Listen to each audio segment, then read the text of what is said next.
Several months ago, 7 months ago, I did a video on the decline of our military, and this is a follow-up because some more information has become available.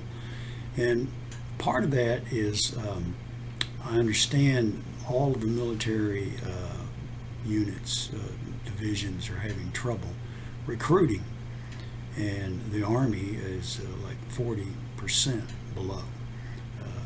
And some of the things I touched on in that video have been exacerbated in that they basically are running off the very people they need the most.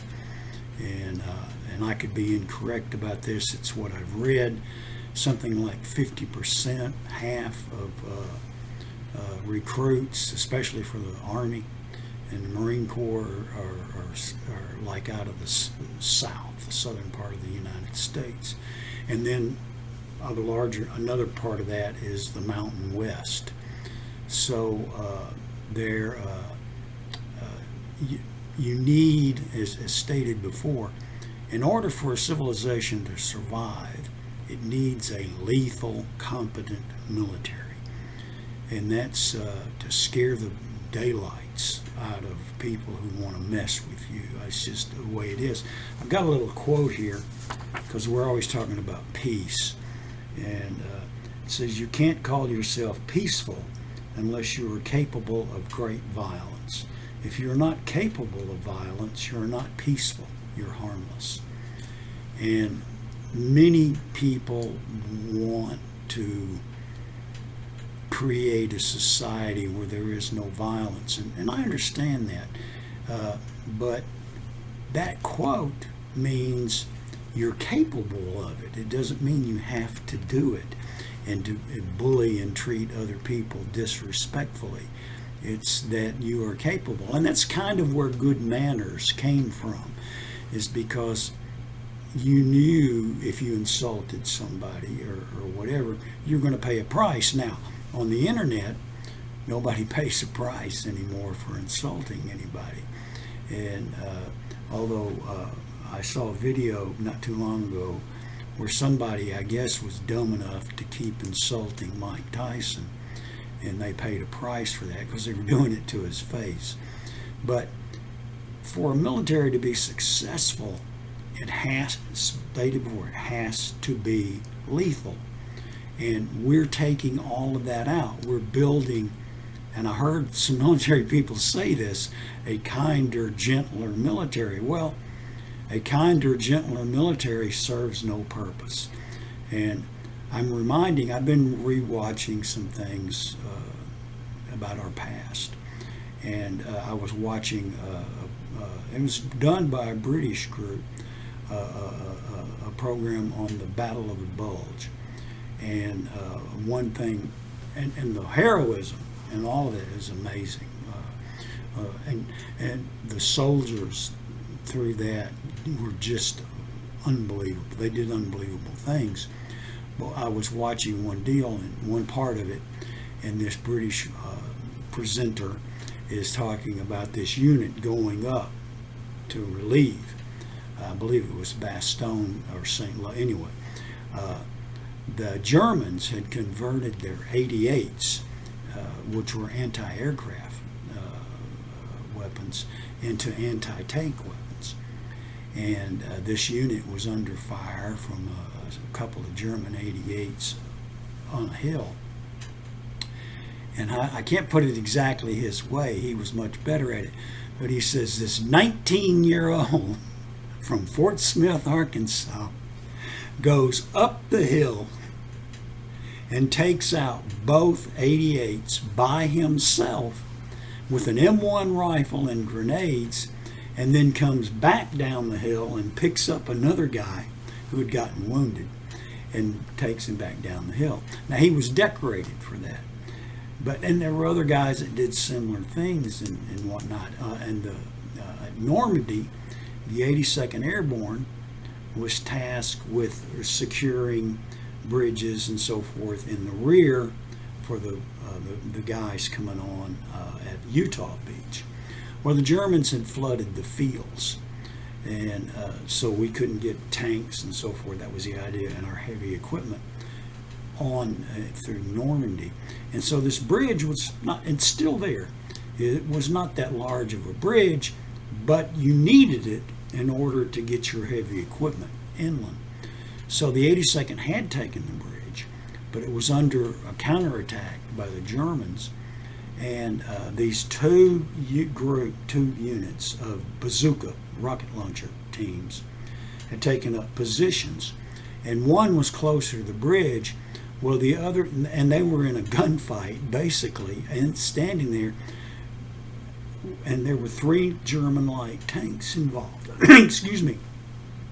So one group is concussed because of the shell fire and so forth, and the other group, which is closer to the bridge, is continuing to fight it out. And one of those guys, the loader, runs over under constant, you got to think about this, under constant fire, picks up the ammunition from the concussed group and brings it back to his firer. And eventually they knock it, the 3 tanks are knocked out. Now, think about that. That takes one hell of a mindset. It's a warrior's mindset. And that's something that has to be encouraged. And I talked in my previous video about my basic training unit having so many guys who are experts. And when they qualified with their M14, that's what we trained with, rifles. And I also fired that with an M1. I never fired an M16.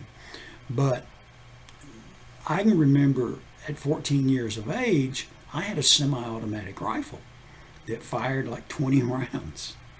And myself and my friends would wander the fields, hunting and playing war games and so forth. Now, today that would probably drive somebody insane if they saw 4 14-year-olds going out armed and so forth. But it never dawned on us to be shooting. We actually, some of us carried those to school and so forth. And again, that was a morality thing. You're not going to shoot up schools and churches, and that just never entered our minds. But at the same time, our mindsets were such we could make that click. Now again, I've never been in combat, but I've known lots of people have. I grew up as a military brat. My father was in 3 wars. My uncle, one of my uncles, was in 2. All my uncles were in 1, which is World War II. And my father-in-law was a bomber pilot in the 8th Air Force. I had a cousin, called him uncle because he was the same age as my parents. And he was actually in the British Air Force as a fighter pilot before the Americans got into World War II, and then they allowed them to change over to the American Air Force after the United States came into the war. The whole thing is you need people of a certain mindset. Right now, we're running those people off. We've got our president who's in Europe at this moment talking about extending our military more than it is into Europe. Well, we're building a kinder, gentler military, which is not going to bother the Chinese or the Russians or anybody. Now, you can only launch so many drones and so forth. You need a killer mentality for the military. You just need it. And it's hard. It's not hard to come by, but we're training people to think that that's wrong. Now, it is wrong if you use it against your own people, or you use it to further your own ends, or you use it but that's where the morality comes in. Your military should be a honed weapon to be used against the people that would do harm to your home and your civilization. You can't think of it any other way, and you can't think of it as something that's supposed to be nice and kind and gentle. It cannot be that way, and that scares some people. But if for for the bulk of our history, our military has adhered to being a unit that was made to defend our civilization and to keep our people from harm. It has never dreamed of, until recently, some of the, like that Christmas tree, the chairman of the Joint Chiefs of Staff, I've never seen so many decorations. But they've never, mostly have never dreamed of interfering in political affairs. So, again, I'm kind of going too long, but this is a continuation of that former video, and it's something you have to think about, because we're losing or running off people who would be the best at doing what needs to be done. Anyway, y'all have a good day. Thank you.